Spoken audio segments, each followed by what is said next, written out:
Hello my dear students, ഇന്ന് നമ്മൾ പഠിക്കാൻ പോകുന്നത് നമ്മുടെ കെമിസ്ട്രിയുടെ സെക്കൻഡ് ചാപ്റ്ററായ കെമിക്കൽ ബോണ്ടിങ് എന്ന് പറഞ്ഞിട്ടുള്ള ചാപ്റ്ററാണ്. അപ്പോൾ ഓൾറെഡി നമ്മൾ ഫസ്റ്റ് ചാപ്റ്റർ എന്ത് ചെയ്തിട്ടുണ്ട്, നല്ല ഡീറ്റെയിൽ ആയിട്ട് തന്നെ പഠിച്ചിട്ടുണ്ട്. അപ്പോൾ നിങ്ങൾക്ക് അതിൽ ഡൗട്ട്സ് ഒന്നും ഇല്ല എന്ന് വിചാരിക്കുന്നു. ആ നോട്ട്സൊക്കെ കണ്ടപ്പോൾ നിങ്ങൾ എത്ര പേര് റിവിഷൻ നോട്ട്സ് തയ്യാറാക്കിയിട്ടുണ്ട്? എക്സാമിന് നിങ്ങൾക്ക് ഏറ്റവും ഉപകാരപ്രദമാകുന്ന ഒന്നാണ് റിവിഷൻ നോട്ട്സ് എന്ന് പറയുന്നത്. റിവിഷൻ നോട്ട്സ് തയ്യാറാക്കിയിട്ടില്ലെങ്കിൽ അത് നിങ്ങൾ തയ്യാറാക്കാൻ വേണ്ടി ശ്രമിക്കുക. ഇനി നിങ്ങൾക്ക് റിവിഷൻ നോട്ട്സ് തയ്യാറാക്കാൻ ബുദ്ധിമുട്ടുണ്ടെങ്കിൽ റിവിഷൻ്റെ നോട്ട്സ് ഓൺലി വീഡിയോസ് ചെയ്തു തരുന്നതായിരിക്കും. അത് വേണമെന്നുള്ളവർ കമൻറ്റ് ബോക്സിൽ അറിയിച്ചാൽ മതി. അതുപോലെ ഈ ഒരു ചാപ്റ്റർ ഞാനൊരു ഡിഫറെൻറ്റ് മെത്തേഡിലാണ് എടുക്കാൻ പോകുന്നത്. അതായത് ഈ ഒരു ചാപ്റ്ററിൽ അവസാന ഭാഗത്ത് നിങ്ങളോട് കുറച്ച് ക്വസ്റ്റ്യൻസ് ചോദിക്കുന്നതായിരിക്കും. ആ ഒരു ക്വസ്റ്റ്യൻ്റെ ആൻസർ നിങ്ങൾ എന്ത് ചെയ്യണം, കമൻറ്റ് ബോക്സിൽ എഴുതി അറിയിക്കേണ്ടതാണ്. അപ്പോൾ നിങ്ങൾക്ക് ഏറ്റവും നല്ല രീതിയിൽ ഓരോ വീഡിയോസിൻ്റെ അണ്ടറിലും ആരൊക്കെ നല്ല കറക്റ്റ് ആൻസേഴ്സ് ഇടുന്നോ, ഏറ്റവും നല്ല കൂടുതൽ മാർക്ക് സ്കോർ ചെയ്യുന്ന ആൾക്ക് ഒരു സ്പെഷ്യൽ ഗിഫ്റ്റ് ഉണ്ടായിരിക്കുന്നതായിരിക്കും. അതായത് നമ്മൾ ഓരോ കാര്യങ്ങൾ, ഞാൻ പറയുന്ന കാര്യങ്ങൾ നിങ്ങൾക്ക് മനസ്സിലായിട്ടുണ്ടെന്ന് എനിക്ക് മനസ്സിലാവണ്ടേ, അതിനാണ് ഈ ഒരു ടെക്നിക്ക്. അപ്പോൾ നിങ്ങൾക്ക് എല്ലാവർക്കും ഇന്നത്തെ വീഡിയോ യൂസ്ഫുള്ളാകുമെന്ന് വിചാരിക്കുന്നു. ഇത് ഇംഗ്ലീഷ് മീഡിയത്തിനുള്ള ക്ലാസ്സാണ്. മലയാളം മീഡിയത്തിന് സെപ്പറേറ്റ് ആയിട്ട് എടുക്കാമെന്നാണ് വിചാരിക്കുന്നത്. എന്താണെന്ന് വെച്ചാൽ ഇംഗ്ലീഷ് മീഡിയത്തിൻ്റെ കൂടെ മലയാളം മീഡിയക്കാർക്ക് എടുത്തു കഴിഞ്ഞാൽ മലയാളം മീഡിയത്തിന് മനസ്സിലാവില്ല. അതുപോലെ തന്നെ ഇംഗ്ലീഷ് മീഡിയത്തിന് മലയാളം മീഡിയത്തിൻ്റെ ചില വേർഡ്സ് ഒന്നും കേട്ട് കഴിഞ്ഞാൽ അവർക്ക് മനസ്സിലാവില്ല. അതുകൊണ്ടാണ് സെപ്പറേറ്റ് ആയിട്ട് ക്ലാസ്സുകൾ എടുക്കാമെന്ന് വിചാരിക്കുന്നത്. അപ്പോൾ നിങ്ങൾക്ക് എല്ലാവർക്കും ഈ ഒരു വീഡിയോ യൂസ്ഫുൾ ആവുകയാണെന്ന് തോന്നിക്കഴിഞ്ഞാൽ തീർച്ചയായും ലൈക്ക് ചെയ്യാനും ഷെയർ ചെയ്യാനും സബ്സ്ക്രൈബ് ചെയ്യാനും കമൻറ്റ് ചെയ്യാനും മറക്കാതിരിക്കുക. നമുക്ക് ചുറ്റുമായിട്ട് ഒരുപാട് സബ്സ്റ്റൻസുകളുണ്ട്. എന്താണ് ഈ സബ്സ്റ്റൻസ് എന്ന് പറഞ്ഞു കഴിഞ്ഞാൽ, നമ്മുടെ കുറേ കാലമായി നമ്മൾ കെമിസ്ട്രി പഠിക്കുന്നത്. അപ്പോൾ നമുക്ക് എല്ലാവർക്കും അറിയാം എന്താണ് സബ്സ്റ്റൻസ് എന്നുള്ളത്. പക്ഷേ അതിനൊരു കറക്റ്റ് ഡെഫിനിഷൻ എത്ര പേർക്ക് പറയാനറിയാം? സബ്സ്റ്റൻസ് പോട്ടെ, നിങ്ങൾ മാറ്റർ പഠിച്ചിട്ടുണ്ടല്ലോ 8ാം ക്ലാസ്സിൽ. എന്താണ് മാറ്റർ എന്ന് പറയുന്നത്? ആർക്കൊക്കെ ആൻസർ പറയാൻ പറ്റുന്നുണ്ട്? ആൻസർ പറയാൻ പറ്റുന്ന ആൾക്കാരാണെങ്കിൽ കമൻറ്റ് ബോക്സിൽ അത് അറിയിക്കുക. കമൻറ്റ് ബോക്സിൽ എല്ലാവരും വേഗം ടൈപ്പ് ചെയ്തോ, വീഡിയോ പോസ്റ്റ് ചെയ്തിട്ട്. അറിയാത്തവരാണെങ്കിൽ ഇങ്ങോട്ടൊന്ന് നോക്കൂ. അതായത് മാറ്റർ, നമ്മുടെ ചുറ്റുമുള്ള എല്ലാത്തിനെയും നമുക്ക് എന്ത് പറയാം, മാറ്റർ എന്ന് പറയാം. പക്ഷെ മാറ്റർ എന്ന് പറയാനൊരു കണ്ടീഷൻ ഉണ്ട്. മാസും വോളിയവും ഉള്ള എല്ലാത്തിനെയും നമുക്ക് എന്ത് പറയാം, മാറ്റർ എന്ന് പറയാം. നമ്മുടെ ബാഗ് ആയിക്കോട്ടെ, നമ്മുടെ പേപ്പർ ആകട്ടെ, ഡയമണ്ട് ആയിക്കോട്ടെ, ജ്യൂസ് ആവട്ടെ, എല്ലാം എന്താണ്, മാറ്ററിനുള്ള എക്സാമ്പിൾസ് ആണ്. ഈ മാറ്റർ എന്ന് പറയുന്നത് ഡിഫറെൻറ്റ് ഫോംസിലുണ്ടെന്ന് നമ്മൾ 8th സ്റ്റാൻഡേർഡിൽ പഠിച്ചിട്ടുണ്ട്. സോളിഡ്, ലിക്വിഡ്, ഗ്യാസ് ഫോമിലൊക്കെ ഉണ്ട്. അപ്പോൾ ഇവിടെ എക്സ്ട്രാ ഒരു പ്ലാസ്മ എന്ന് പറഞ്ഞിട്ടുള്ളൊരു ഫോം എത്ര പേര് ശ്രദ്ധിച്ചിട്ടുണ്ട്? ഇത് നിങ്ങൾ 8th സ്റ്റാൻഡേർഡിൽ പഠിച്ചിട്ടില്ല. 9th സ്റ്റാൻഡേർഡിൽ ഈ പ്ലാസ്മ എന്നുള്ള വേർഡ് നിങ്ങൾ പഠിക്കുന്നില്ല. പക്ഷേ ഇങ്ങനെ ഒരു സ്റ്റേറ്റും കൂടി മാറ്ററിനുണ്ടെന്നുള്ള കാര്യം നിങ്ങൾ എന്ത് ചെയ്യുക, മനസ്സിലാക്കി വെക്കുക. നിങ്ങൾ പഠിക്കുന്ന കാര്യങ്ങൾ റിയൽ ലൈഫുമായിട്ട് കണക്ട് ചെയ്ത് പഠിക്കാൻ വേണ്ടി ശ്രമിക്കുക. നിങ്ങളിപ്പോൾ കെമിസ്ട്രി പഠിച്ചുകൊണ്ടിരിക്കുകയാണെങ്കിൽ എത്ര പേർക്ക് അറിയാം ആറ്റം എന്താണ്, എലമെൻ്റ് എന്താണ്, മോളിക്യൂൾ എന്താണ്, കോമ്പൗണ്ട് എന്താണ്? വളരെ വിരളമായിട്ടുള്ള ആൾക്കാർക്ക് മാത്രമേ അറിയുള്ളൂ. അറിയുന്ന ആൾക്കാർക്ക് തന്നെ എന്താണ് ഡൗട്ടായിരിക്കും, അത് ഇതാണോ, അങ്ങനെയാണോ, ഇങ്ങനെയാണോ എന്നൊക്കെ കുറേ ഡൗട്ട്സ് ഉണ്ടാവും. സബ്സ്റ്റൻസ് എന്ന് പറയുന്നത് സിംപിളി നമുക്ക് എന്ത് പറയാം, മാറ്ററിൻ്റെ പ്യുവർ ഫോമിനെയാണെന്ന് പറയാം. അങ്ങനെയാണെങ്കിൽ നമുക്ക് പറയാൻ പറ്റുന്ന എക്സാമ്പിൾസ് ഏതൊക്കെയാണ്? നമുക്ക് എലമെൻറ്റ്സ്, കോമ്പൗണ്ട്സ് എന്നൊക്കെ നമ്മൾ പഠിച്ചിട്ടുണ്ട്. ഇതൊക്കെ എന്താണ്, സബ്സ്റ്റൻസ് ആണ്. എന്താണ് എലമെൻറ്റ്, എന്താണ് കോമ്പൗണ്ട് എന്നൊക്കെ പറയുന്നത്, അതായിരിക്കും നിങ്ങളുടെ മൈൻഡിലുണ്ടാവുക. അത് പറയുന്നതിൻ്റെ മുമ്പ് സബ്സ്റ്റൻസ് പറഞ്ഞപ്പം തന്നെ നമ്മൾ 8th സ്റ്റാൻഡേർഡിൽ വേറൊരു വേർഡും കൂടി നമ്മൾ പഠിച്ചിട്ടുണ്ടായിരുന്നു. എന്തായിരുന്നു അത്? മിക്സ്ചർ. എന്താണ് മിക്സ്ചർ എന്ന് പറയുന്നത്? അതായത് ഡിഫറെൻറ്റ് ആറ്റംസ് അല്ലെങ്കിൽ മോളിക്യൂൾസ് ചേർന്നതാണ് മിക്സ്ചർ എന്ന് പറയുന്നത്. അപ്പോൾ ഈ പേരിൽ നിന്ന് തന്നെ നമുക്കറിയാം ഒരു കോമ്പിനേഷനെയാണ് ഈ ഒരു മിക്സ്ചർ കൊണ്ട് ഉദ്ദേശിക്കുന്നത്. അപ്പോൾ നമുക്ക് റിയൽ ലൈഫിൽ നമുക്ക് മിക്സ്ചറിനെ എങ്ങനെ നമുക്ക് കണക്ട് ചെയ്ത് പഠിക്കാൻ പറ്റും? ഇങ്ങനത്തെ കാര്യങ്ങളല്ലേ നിങ്ങളെ മനസ്സിൽ ഓടിക്കൊണ്ടിരിക്കുന്നത്. എലമെൻറ്റ്സ് എന്ന് പറഞ്ഞു കഴിഞ്ഞാൽ സിംപിളി നമുക്ക് എന്ത് പറയാം, സിംപ്ലസ്റ്റ് ഫോം ഓഫ് മാറ്റർ ആണ്. നമുക്ക് എന്ത് ചെയ്യാൻ പറ്റില്ല, അതിനെ ഫിസിക്കലി അല്ലെങ്കിൽ കെമിക്കലി നമുക്ക് അതിനെ ബ്രോക്ക് ഡൗൺ ചെയ്യാൻ പറ്റില്ല. അതായത് നമുക്ക് പൊട്ടിച്ചെടുക്കാൻ പറ്റാത്ത ഒന്നാണ് എലമെൻ്റ് എന്ന് പറയുന്നത്. അതിന് നമുക്ക് ഒരുപാട് എക്സാമ്പിൾസ് പറയാൻ പറ്റും. കാർബൺ, ഹൈഡ്രജൻ, ഓക്സിജൻ, സോഡിയം, ഇതൊക്കെ എന്താണ്, എലമെൻറ്റ്സ് ആണ്. നമ്മൾ പീരിയോഡിക് ടേബിൾ എന്ന് പറഞ്ഞിട്ടുള്ള ഒരു ചാപ്റ്റർ പഠിക്കാൻ പോകുന്നുണ്ട്, 4th ചാപ്റ്ററായിട്ട്. അതിൽ നമ്മൾ എലമെൻസിനെ പറ്റി നല്ല രീതിയിൽ നമ്മൾ പഠിക്കുന്നുണ്ട്. അതായത് ആ ഒരു എലമെൻസിൻ്റെ അറേഞ്ച്മെൻറ്റ്, പീരിയോഡിക് ടേബിളിൽ എലമെൻസിനെയാണ് അറേഞ്ച്മെൻറ്റ് ചെയ്തിരിക്കുന്നത്. അതൊക്കെ എന്താണെന്നുള്ളതൊക്കെ നിങ്ങൾക്ക് ഇപ്പോൾ അറിയാൻ ഇൻട്രസ്റ്റ് ഉണ്ടാവും. അത് 4th ചാപ്റ്ററിൽ നമുക്ക് നല്ല രീതിയിൽ പഠിക്കാം. ഇപ്പോൾ ജസ്റ്റ് നിങ്ങൾ എന്ത് മനസ്സിലാക്കുക, എലമെൻറ്റ്സ് എന്ന് പറഞ്ഞു കഴിഞ്ഞാൽ സിംപ്ലസ്റ്റ് ഫോം ഓഫ് മാറ്റർ ആണ്. നമ്മുടെ ഹീലിയം, നിയോൺ, ഇങ്ങനത്തെ ഓരോ കാര്യങ്ങളും എന്താണ്, എലമെൻ്റ് ആണ്. അപ്പോൾ എന്താണ് ഈ കോമ്പൗണ്ട് എന്ന് പറയുന്നത്? അതല്ലേ നിങ്ങളെ മനസ്സിൽ അടുത്ത വന്ന ക്വസ്റ്റ്യൻ. കോമ്പൗണ്ടിൻ്റെ ഡെഫിനിഷനൊക്കെ കണ്ട് വിചാരിക്കും വലിയ എന്തോ സംഭവമാണ്. പക്ഷെ മനസ്സിലാക്കിയാലോ വളരെ സിമ്പിളായിട്ടുള്ള ഒരു സംഭവമാണ്. എന്താണ് കോമ്പൗണ്ട് എന്ന് പറയുന്നത്? സിംപ്ലി നമുക്കറിയാം എന്ത്, കാർബൺ എന്ന് പറയുന്നത് ഒരു എലമെൻ്റ് ആണ്, ഓക്സിജൻ എന്ന് പറയുന്നത് ഒരു എലമെൻ്റ് ആണ്.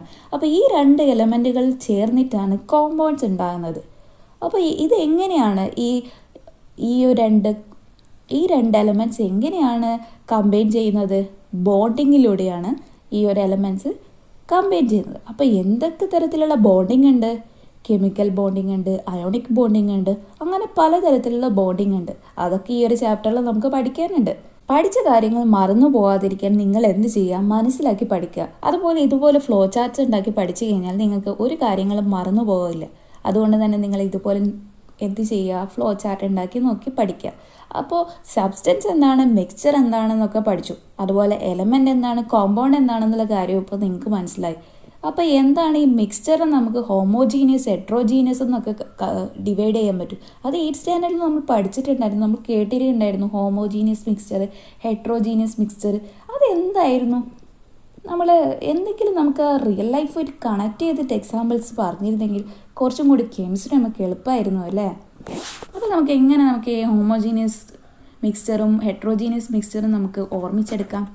ഹെട്രോജീനിയസ് മിക്സ്ചറിന് നമുക്ക് എക്സാമ്പിളായിട്ട് നമ്മൾ റിയൽ ലൈഫായിട്ട് കണക്ട് ചെയ്തിട്ട് നമുക്ക് പറയാൻ പറ്റുന്ന സിമ്പിളായിട്ടുള്ള എക്സാമ്പിൾസാണ് sandwich, pizza, chips, cookies, soda with ice, salad. ഇതൊക്കെ ഹെട്രോജീനിയസ് മിക്സ്ചറാണോ? ഇതാണല്ലോ നിങ്ങളുടെ മൈൻഡിൽ. എന്തുകൊണ്ടാണ് ഇതിനൊക്കെ ഹെട്രോജീനിയസ് മിക്സ്ചർ എന്ന് പറയാൻ കാരണം? അതായത് ഈ സാമ്പിൾസിനൊക്കെ ഒരു കോമ്പോസിഷൻ എന്ന് പറയുന്നത് ഐഡൻറ്റിക്കൽ അല്ല. അതായത് ഇവിടെ ഓരോ അളവും എന്ന് പറയുന്നത് വ്യത്യസ്തമാണ്. ഇപ്പം നോക്കിക്കഴിഞ്ഞാൽ ഈ സോഡ വിത്ത് ഐസ് എടുത്ത് നോക്കിക്കഴിഞ്ഞാൽ ഇതിലുള്ള സോഡയുടെയും ഐസിൻ്റെയും ഒക്കെ അളവെന്താന്ന് പറയുന്നത് എന്താണ്, ഐഡൻറ്റിക്കൽ അല്ല. അതാണ് ഈ ഒരു ഹെട്രോജീനിയസ് മിക്സ്ചർ എന്ന് കൊണ്ട് ഉദ്ദേശിക്കുന്നത്. ഹോമോജീനിയസ് മിക്സ്ചറിന് നമുക്ക് പറയാൻ പറ്റുന്ന, റിയൽ ലൈഫായിട്ട് കണക്ട് ചെയ്തിട്ട് നമുക്ക് പറയാൻ പറ്റുന്ന എക്സാമ്പിൾസ് ഏതൊക്കെയാണ്? Coffee, wine, air, steel, natural gas, vinegar, blood, അങ്ങനെ ഒരുപാട് എക്സാമ്പിൾസ് നമുക്ക് ഹോമോജീനിയസ് മിക്സ്ചറിന് പറയാൻ പറ്റുന്നതാണ്. എന്താണ് ഈ ഹോമോജീനിയസ് മിക്സ്ചർ എന്ന് പറയുന്നത്? യൂണിഫോം കോമ്പോസിഷനുള്ള ഇതിനെയാണ് നമ്മൾ എന്ത് പറയുന്നത്, ഹോമോജീനിയസ് മിക്സ്ചർ എന്ന് പറയുന്നത്. അപ്പോൾ നമ്മളിപ്പം അറ്റോമിക് സ്ട്രക്ചർ എന്ന് പറഞ്ഞിട്ടുള്ള ചാപ്റ്റർ ഓൾറെഡി പഠിച്ചു കഴിഞ്ഞ ആൾക്കാരാണ്. അപ്പോൾ ആറ്റം എന്താണെന്ന് ഉള്ള കാര്യം എല്ലാവർക്കും അറിയാലോ. ആറ്റത്തിൻ്റെ ഉള്ളിൽ എന്തൊക്കെ സബ് ആറ്റോമിക് പാർട്ടിക്കിൾ ഉണ്ടെന്നുള്ള കാര്യം നമുക്കറിയാം. ആറ്റത്തിൻ്റെ ഉള്ളിൽ ഇലക്ട്രോൺ ഉണ്ട്, പ്രോട്ടോൺ ഉണ്ട്, ന്യൂട്രോൺ ഉണ്ട്. ഈ ഒരു ഇലക്ട്രോണിന് നെഗറ്റീവ് ചാർജ് ആണെന്നും പ്രോട്ടോണിന് പോസിറ്റീവ് ചാർജ് ആണെന്നും ന്യൂട്രോണിന് ചാർജ് ഇല്ല എന്നുള്ള കാര്യമൊക്കെ നമ്മൾ ഫസ്റ്റ് ചാപ്റ്ററിൽ പഠിച്ചിട്ടുണ്ട്. അപ്പോൾ ഈ ആറ്റങ്ങൾ ചേർന്നിട്ടാണ് എന്തുണ്ടാകുന്നത്, മോളിക്യൂൾ ഉണ്ടാകുന്നത്. ഈ മോളിക്യൂൾ എന്ന് പറയുന്നത് ഡിഫറെൻറ്റ് ബോണ്ടിങ്ങിലൂടെയാണ് ഉണ്ടാകുന്നത്.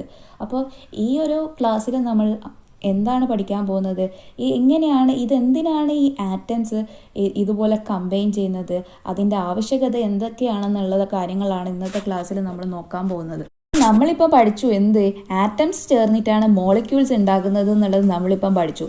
ഈ ആറ്റംസിനെ ലിങ്ക് ചെയ്യുന്നത് ഒരു റിയാക്ഷനിലൂടെയാണ്. ആ റിയാക്ഷനെയാണ് നമ്മൾ എന്ത് പറയുന്നത്, കെമിക്കൽ ബോണ്ടിങ് എന്ന് പറയുന്നത്. ഇത്തരത്തിൽ ആറ്റംസ് കമ്പൈൻ ചെയ്യുന്നത് എന്തിനൊക്കെ ആയിരിക്കും? 2 റീസൺ ആയിട്ട് മെയിനായിട്ട് ആറ്റംസ് കമ്പൈൻ ചെയ്യാൻ. ഫസ്റ്റ് എന്തിനാണെന്ന് വെച്ചാൽ ആറ്റംസ് ചേർന്നിട്ട് കോമ്പൗണ്ട്സ് ഉണ്ടാകാൻ. പിന്നെ എന്തിനാണ്, സ്റ്റെബിലിറ്റി ഗെയിൻ ചെയ്യാൻ. അതിനാണ് ആറ്റംസ് കമ്പൈൻ ചെയ്യുന്നത്. ആറ്റംസ് കമ്പൈൻ ചെയ്താലാണ് നമുക്ക് എന്ത് കിട്ടുക, കോമ്പൗണ്ട്സ് കിട്ടുക. ഇങ്ങനെ കമ്പൈൻ ചെയ്യുമ്പോൾ എന്താണ്, സ്റ്റെബിലിറ്റിയും കൂടി അതിന് കിട്ടുന്നുണ്ട് ഈ ആറ്റത്തിന്. കുറച്ചുകൂടി ക്ലിയർ ആയിട്ട് പറഞ്ഞു കഴിഞ്ഞാൽ ആറ്റംസ് എന്താണ് മെയിൻലി കമ്പൈൻ ചെയ്യുന്നത് ഔട്ടർ മോസ്റ്റ് ഷെല്ലിലുള്ള ഇലക്ട്രോൺസ് ഫില്ല് ചെയ്യാൻ വേണ്ടിയിട്ടാണ്. അതെങ്ങനെയാണ്, സിമിലർ എലമെൻസുമായിട്ട് ചേർന്നിട്ട് അല്ലെങ്കിൽ ഡിഫറെൻറ്റ് എലമെൻസുമായിട്ട് ചേർന്നിട്ട് ഔട്ടർ മോസ്റ്റ് ഷെല്ലിലുള്ള ഇലക്ട്രോൺസ് ഫില്ല് ചെയ്യുകയാണ് ചെയ്യുന്നത്. എന്താണ് ഈ ഔട്ടർ മോസ്റ്റ് ഷെല്ലെന്ന് പറയുന്നത്? അത് ഏറ്റവും അവസാനമുള്ള ഷെല്ലിനെയാണ് നമ്മൾ ഔട്ടർ മോസ്റ്റ് ഷെൽ എന്ന് പറയുന്നത്. അപ്പോൾ നമുക്ക് ഒരു ക്വസ്റ്റ്യൻ ചോദിക്കാം, എല്ലാ ആറ്റംസും ഒരേ മാനറിൽ തന്നെയാണോ എപ്പോഴും കമ്പൈൻ ചെയ്യുന്നത്? ഇപ്പോൾ നമുക്കൊരു എക്സാമ്പിളായിട്ട് വാട്ടർ മോളിക്യൂൾ ഉണ്ടാകുന്നത് എടുത്തു കഴിഞ്ഞാൽ നമുക്കറിയാം ഹൈഡ്രജൻ ആറ്റത്തിന് ഒരു ഇലക്ട്രോണേ ഉള്ളൂ. ഓക്സിജൻ ആറ്റത്തിന് എത്ര ഇലക്ട്രോൺ ഉണ്ട്? 6 ഇലക്ട്രോൺസ് ഉണ്ട്. അപ്പോൾ എന്താണ്, ഈ ഓക്സിജൻ ആറ്റത്തിന് എന്ത് കൈവരിക്കണം? സ്റ്റെബിലിറ്റി കൈവരിക്കണം. ആ സ്റ്റെബിലിറ്റി കൈവരിക്കാൻ വേണ്ടിയിട്ട് ഇവിടുന്ന് ഈ ഒരു ഹൈഡ്രജൻ ആറ്റത്തിൻ്റെ ഒരു ഇലക്ട്രോണ് ഈ ഒരു ഓക്സിജൻ ആറ്റത്തിന് കൊടുക്കും. ഈ ഒരു ഹൈഡ്രജൻ ആറ്റത്തിൻ്റെ ഒരു ഇലക്ട്രോണും കൂടി എന്ത് ചെയ്തു? ഓക്സിജൻ ആറ്റത്തിന് കൊടുത്തു. അപ്പോൾ ഇവിടെ എന്താ സംഭവിക്കുന്നത്? ഓക്സിജൻ ആറ്റത്തിൻ്റെ ഇലക്ട്രോണിക് കോൺഫിഗറേഷൻ നോക്കിക്കഴിഞ്ഞാൽ ഇവിടെ എന്തായി? 8 ആയി അതിൻ്റെ ഇലക്ട്രോൺസ് എന്ന് പറയുന്നത്. ഈ രീതിയിലാണ് എങ്ങനെ വാട്ടർ മോളിക്യൂൾസ് ഫോം ചെയ്യുന്നത്. അപ്പോൾ ഇവിടെ ഒരു ഡാഷ് ഒക്കെ ഇട്ടിട്ട് റെപ്രസെൻ്റ് ചെയ്തത് നിങ്ങൾക്ക് കാണാം. അപ്പോൾ ഇതെന്താണ്? ബോണ്ടിങ് ആണ്. ഇത് സിംഗിൾ ബോണ്ടിങ് ആണ് ഇവിടെ കാണിച്ചിരിക്കുന്നത്. അതൊക്കെ നമ്മൾ ഡീറ്റെയിൽ ആയിട്ട് പഠിക്കാൻ പോകുന്നുണ്ട്. ഇപ്പം ജസ്റ്റ് ഈ ഒരു കാര്യം നിങ്ങൾ മനസ്സിലാക്കി വെക്കുക. ഇലക്ട്രോണിക് കോൺഫിഗറേഷൻ ആൻഡ് സ്റ്റെബിലിറ്റി എന്ന് പറഞ്ഞിട്ടുള്ള ടോപ്പിക്കാണ് ഇന്ന് നമ്മൾ മെയിനായിട്ട് പഠിക്കാൻ പോകുന്നത്. ഇത്രയും നേരം നമ്മൾ പഠിച്ചത് ബേസിക് ആയിട്ടുള്ള ഓരോ കാര്യങ്ങളാണ്. അപ്പം നമുക്കറിയാം നോബിൾ ഗ്യാസസിന് എക്സാമ്പിളാണ് helium, neon, argon, krypton, Zenon, റെഡോൺ. ഇതിൻ്റെയൊക്കെ അറ്റോമിക് നമ്പർ നോക്ക്. ഈ അറ്റോമിക് നമ്പർ വെച്ചിട്ടാണ് ഇലക്ട്രോണിക് കോൺഫിഗറേഷൻ എഴുതുക. ഇത് നമ്മൾ ഫസ്റ്റ് ചാപ്റ്ററിൽ നമ്മൾ പഠിച്ചിട്ടുണ്ടായിരുന്നു. അപ്പോൾ നിയോണിൻ്റെ അറ്റോമിക് നമ്പർ എന്ന് പറയുന്നത് എന്താണ്? 10 ആണ്. 10 ആകുമ്പോൾ നമുക്കറിയാം കെ ഷെല്ലിൽ മാക്സിമം 2 ഇലക്ട്രോൺസ് ആണ്. ബാക്കിയുള്ള ഇലക്ട്രോൺസ് എൽ ഷെല്ലിലേക്ക് കൊടുക്കുക ചെയ്യുക. എൽ ഷെല്ലിൽ മാക്സിമം എത്ര ഇലക്ട്രോൺസ് ആണ് അക്കോമഡേറ്റ് ചെയ്യാൻ പറ്റുക? 8 ഇലക്ട്രോൺസ് ആണ്.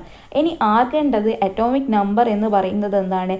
18 ആണ്. അപ്പോൾ ടോട്ടൽ നമുക്ക് 18 ഇലക്ട്രോൺസ് ഇലക്ട്രോണിക് കോൺഫിഗറേഷനിൽ വേണം. അപ്പോൾ ഫസ്റ്റ് 2 ഇലക്ട്രോൺസ് നമ്മൾ കെ ഷെല്ലിൽ കൊടുത്തു, അടുത്ത 8 ഇലക്ട്രോൺസ് എൽ ഷെല്ലിൽ കൊടുത്തു, ബാക്കി വരുന്നത് എം ഷെല്ലിൽ മാക്സിമം 18 ഇലക്ട്രോൺസ് കൊള്ളുന്നതായിരിക്കും. അപ്പോൾ എന്താണ് ഇവിടെ, അതായത് അക്കോമഡേറ്റ് ചെയ്യാൻ പറ്റുന്നത്. അപ്പോൾ ഇവിടെ 8 കൊടുത്ത്.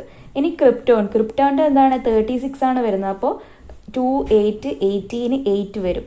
ഇനി സെനോൺ എന്ന് പറയുമ്പോൾ അതിന് 54 ആണ് വരുന്നത്. അപ്പോൾ ഇവിടെ ഇത് കെ ഷെല്ലിൽ 2 ഇലക്ട്രോൺസ്, എൽ ഷെല്ലിൽ 8 ഇലക്ട്രോൺസ്, എം ഷെല്ലിൽ 18 കൊടുത്തു, എൻ ഷെല്ലിൽ മാക്സിമം 18 ഇലക്ട്രോൺസ് കൊടുത്തു. അതിനുശേഷം 8 ഇലക്ട്രോൺസ് എവിടെ കൊടുത്തു? ഓ ഷെല്ലിലേക്ക് കൊടുക്കുകയാണ് ചെയ്തിരിക്കുന്നത്. ഇനി റെഡോണിൻ്റെ ആറ്റോമിക് നമ്പർ എന്ന് പറയുന്നത് എന്താണ്? 86 ആണ്. 86 ആകുമ്പോൾ ഇവിടെ 2, 8, 18, 32, 18, 8 ആണ് വരുന്നത്. അപ്പോൾ ഇവിടെ ഇലക്ട്രോണിക് കോൺഫിഗറേഷൻ എഴുതിയ സമയത്ത് പലർക്കും ഡൗട്ട് ഉണ്ടാവാനുള്ള സാധ്യതയുണ്ട്. അതായത് ഇവിടെ നമ്മൾ 18 ഇലക്ട്രോൺസ് കൊടുത്തതിൻ്റെ ശേഷം ബാക്കി വരുന്ന ഇലക്ട്രോൺസ് എവിടെയാണ് കൊടുത്തിരിക്കുന്നത്? അടുത്ത ഔട്ടർ മോസ്റ്റ് ഷെല്ലിലേക്കാണ് കൊടുത്തിരിക്കുന്നത്. ഇവിടെ 32 ഇലക്ട്രോൺസ് ഫില്ല് ചെയ്തതിൻ്റെ ശേഷമാണ് അടുത്ത ഇതിലേക്ക് കൊടുക്കുന്നത്, അടുത്ത ഷെല്ലിലേക്ക് കൊടുക്കുന്നത്. അപ്പോൾ ഇവിടെ ഒരു ഡൗട്ട് നിങ്ങൾക്ക് വരാൻ ചാൻസ് ഉണ്ട്. അതെന്താണെന്നുള്ള കാരണം ഞാൻ പറഞ്ഞു തരാം. അപ്പോൾ നമ്മൾ ഫസ്റ്റ് ചാപ്റ്ററിൽ എന്ത് പഠിച്ചിട്ടുണ്ടായിരുന്നു? ഓരോ ഷെല്ലിലും എത്ര ഇലക്ട്രോൺസ് അക്കോമഡേറ്റ് ചെയ്യാൻ പറ്റും എന്നുള്ളത് പഠിച്ചിട്ടുണ്ടായിരുന്നു. കെ ഷെല്ലിൽ നമ്മൾ പഠിച്ചിരിക്കുന്നത് മാക്സിമം 2 ഇലക്ട്രോൺസും, എൽ ഷെല്ലിൽ നമ്മൾ 8 ഇലക്ട്രോൺസും, അതുപോലെ എം ഷെല്ലിൽ 18, എൻ ഷെല്ലിൽ 32, ഓ ഷെല്ലിൽ എന്ന് പറയുന്നത് 50 ഇലക്ട്രോൺസ്. അപ്പോൾ ഏത് ഇക്വേഷൻ വെച്ചിട്ടായിരുന്നു നമ്മളിത് കണ്ടുപിടിച്ചത്? 2n² എന്ന് പറഞ്ഞിട്ടുള്ള ഇക്വേഷൻ വെച്ചിട്ടായിരുന്നു ഓരോ ഷെല്ലിലും എത്ര ഇലക്ട്രോൺസ് അക്കോമഡേറ്റ് ചെയ്യാൻ പറ്റും എന്നുള്ളത് നമ്മൾ പഠിച്ചിരുന്നത്. അപ്പോൾ എന്ത് ചെയ്താൽ മതി? വെറും ഷെല്ലിൻ്റെ നമ്പർ കൊടുത്താൽ മതി. അപ്പോൾ 2 × 1² എന്ന് പറഞ്ഞു കഴിഞ്ഞാൽ 2, 2 × 2² എന്ന് പറഞ്ഞു കഴിഞ്ഞാൽ 8. ആ രീതിയിൽ നമുക്ക് ഓരോ ഷെല്ലിൻ്റെയും നമ്പർ, അതായത് ഓരോ ഷെല്ലിൽ അക്കോമഡേറ്റ് ചെയ്യാൻ പറ്റുന്ന ഇലക്ട്രോൺസിൻ്റെ നമ്പർ നമുക്ക് കണ്ടുപിടിക്കാൻ പറ്റുമായിരുന്നു. അപ്പോൾ ഇവിടെ ഈ ഇലക്ട്രോണിക് കോൺഫിഗറേഷൻ എഴുതിയ സമയത്ത് കുറച്ച് പേർക്കെങ്കിലും ഡൗട്ട് ഉണ്ടാവും, ഇത് എങ്ങനെയാണ് ഇങ്ങനെ എഴുതിയിരിക്കുന്നത്. ഇവിടം വരെ നിങ്ങൾക്ക് ഓക്കെ ആയിരിക്കും, അതായത് ഇവിടം വരെ നിങ്ങൾക്ക് ഓക്കെ ആയിരിക്കും. ഈ ഒരു ഇത് പറഞ്ഞപ്പോൾ ഈ സെനോണിൻ്റെയും റെഡോണിൻ്റെയും ഒക്കെ പറയുമ്പോൾ നിങ്ങൾക്ക് കൺഫ്യൂഷൻസ് ഉണ്ടാകാനുള്ള ചാൻസ് ഉണ്ട്.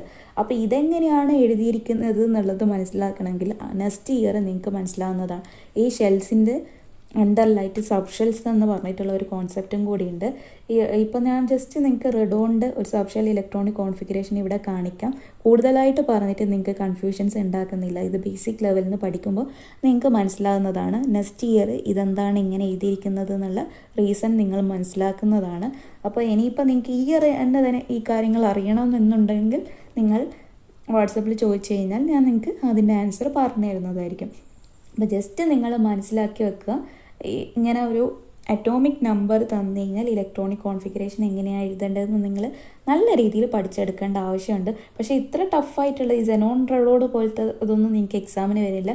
സിമ്പിളായിട്ടുള്ള മാഗ്നീഷ്യോ സോഡിയോ അങ്ങനത്തെ ഏതെങ്കിലും ഒരു എലമെൻറ്റ് തന്നിട്ട് അതിൻ്റെ ഇലക്ട്രോണിക് കോൺഫിഗറേഷൻ എഴുതാനാണ് എക്സാമിന് ഉണ്ടാവാറ്. അപ്പോൾ നോബൽ ഗ്യാസസിൻ്റെ ഇലക്ട്രോണിക് കോൺഫിഗറേഷനാണ് നിങ്ങൾക്ക് ഇവിടെ തന്നിരിക്കുന്നത്. അപ്പോൾ ഇതുമായിട്ട് റിലേറ്റഡ് ആയിട്ട് ഇപ്പോൾ നിങ്ങൾ ഈ ടേബിൾ നല്ല രീതിയിലൊന്ന് ഒബ്സർവ് ചെയ്യുക. അപ്പോൾ ഞാൻ കുറച്ച് ക്വസ്റ്റ്യൻസ് ചോദിക്കുക, അപ്പോൾ നിങ്ങൾക്ക് ആൻസർ പറയാൻ പറ്റുന്നുണ്ടോ എന്ന് നോക്ക്. How many electrons are present in the outer most shell of this elements except in the case of helium.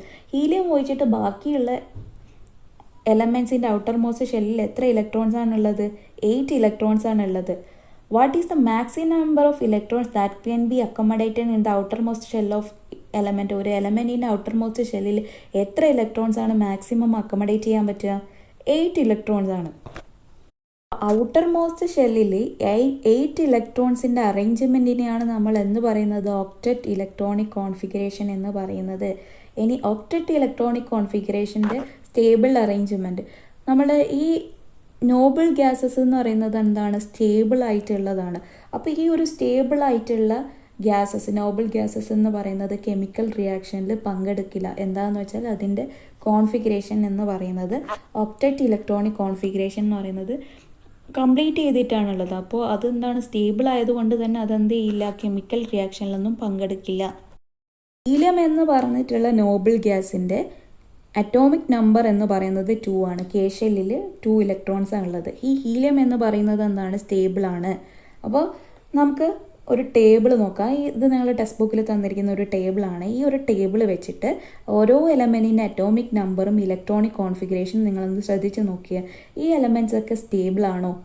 നിങ്ങളെ നോട്ട്ബുക്കിലേക്ക് ഒന്ന് എഴുതി നോക്കിയാൽ ഇത് സ്റ്റേബിൾ ആണോ അല്ലയോ എന്നുള്ളത്. ഇപ്പം നമ്മൾ പറഞ്ഞ കൺസെപ്റ്റ് ക്ലിയർ ആയിട്ടുണ്ടെങ്കിൽ നിങ്ങൾക്ക് ഇതിൻ്റെ ഉത്തരം വെള്ളം പോലെ അറിയുന്നതായിരിക്കും. എല്ലാ എലമെൻസിനും ഈ ഒരു ടേബിളിലുള്ള എല്ലാ എലമെൻസിനും സ്റ്റെബിലിറ്റി ഉണ്ടോ? ഈ ഒരു ടേബിൾ നിങ്ങൾ ഒബ്സർവ് ചെയ്ത് നോക്കുക. ഇപ്പോൾ ഇതിൻ്റെ ഔട്ടർ മോസ്റ്റ് ഷെല്ലിൽ 6 ഇലക്ട്രോൺസ് ആണല്ലോ. അപ്പോൾ 2 ഇലക്ട്രോൺസും കൂടി കെട്ടിക്കഴിഞ്ഞാലാണ് ഓക്സിജൻ എന്താണ്? സ്റ്റേബിൾ ആവുകയുള്ളൂ. സോഡിയത്തിൻ്റെ കേസ് എടുത്ത് നോക്ക്. ഇനി 7 ഇലക്ട്രോൺസ് കിട്ടണം, അല്ലെങ്കിൽ ഒരു ഇലക്ട്രോൺസിന് വിട്ടുകൊടുത്താൽ മാത്രമേ സോഡിയം എന്ത് ചെയ്യുള്ളൂ? സ്റ്റേബിൾ ആവുള്ളൂ. ക്ലോറിൻ്റെ കേസ് എടുത്ത് നോക്ക്. ഇവിടെ 7 ആണുള്ളത്. അപ്പോൾ ഒരു ഇലക്ട്രോൺസിന് സ്വീകരിച്ച് കഴിഞ്ഞാലാണ് ക്ലോറിൻ എന്ത് ചെയ്യുക? സ്റ്റേബിൾ ആവുക. അപ്പോൾ ഇതെന്താണ്? ഈ എലമെൻറ്റ്സ്, ഇതിലുള്ള എലമെൻറ്റ്സ് എന്ന് പറയുന്നത് സ്റ്റെബിലൈസ്ഡ് അല്ല. ഒക്ടറ്റ് കോൺഫിഗറേഷൻ എന്ന് പറയുന്നത് ഇത് സാറ്റിസ്ഫൈ ആവുന്നില്ല. അപ്പോൾ എങ്ങനെയാണ് ഈ ഒരു ആറ്റത്തിന് സ്റ്റെബിലിറ്റി കിട്ടുക? നമ്മൾ ഒന്നിക്കില്ലെങ്കിൽ എന്ത് ചെയ്യുക? ഡൊണേറ്റ് ചെയ്യുക അല്ലെങ്കിൽ ആക്സെപ്റ്റ് ചെയ്യുക വാലൻസി ഇലക്ട്രോണിന്. അപ്പോൾ എന്താണ് ഈ വാലൻസി ഇലക്ട്രോൺ? അതായത് ഈ ഔട്ടർ മോസ്റ്റ് ഷെല്ലിലുള്ള ഇലക്ട്രോണിനെയാണ് വാലൻസി ഇലക്ട്രോൺ എന്ന് പറയുന്നത്. Atom acquire stability by attaining and 8 electrons in their valence shell through chemical bonding. ആറ്റത്തിന് എങ്ങനെയാണ് സ്റ്റെബിലിറ്റി കിട്ടുക? അതായത് 8 ഇലക്ട്രോൺസ് വാലൻസ് ഷെല്ലിലായി കഴിഞ്ഞാലാണ് അതിന് സ്റ്റെബിലിറ്റി കിട്ടുക കെമിക്കൽ ബോണ്ടിങ്ങിലൂടെ. The attractive force that hold together atoms in a molecule is called chemical bonding. അതായത് ഒരു attractive force ഉണ്ട് ആറ്റത്തിന് ഒന്നിച്ചു നിർത്തുന്ന, അതിനെയാണ് നമ്മൾ എന്ത് പറയുന്നത്? കെമിക്കൽ ബോണ്ടിങ് എന്ന് പറയുന്നത്.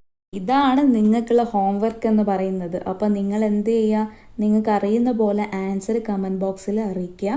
അപ്പോൾ തെറ്റിപ്പോയാലൊന്നും പ്രശ്നമില്ല. അപ്പോൾ നിങ്ങളുടെ ആൻസർ കറക്റ്റാണോ ഇല്ലയോ എന്നൊക്കെ നോക്കിയിട്ട് അടുത്ത വീഡിയോയിൽ ഞാൻ പറയുന്നതാണ് എത്ര പേര് കറക്റ്റ് ആക്കിയിട്ടുണ്ട്, കറക്റ്റ് ആക്കിയിട്ടില്ല എന്നൊക്കെയുള്ള കാര്യങ്ങൾ. അപ്പോൾ നിങ്ങളെല്ലാവരും എന്ത് ചെയ്യുക? ഒന്ന് ട്രൈ ചെയ്ത് നോക്കുക.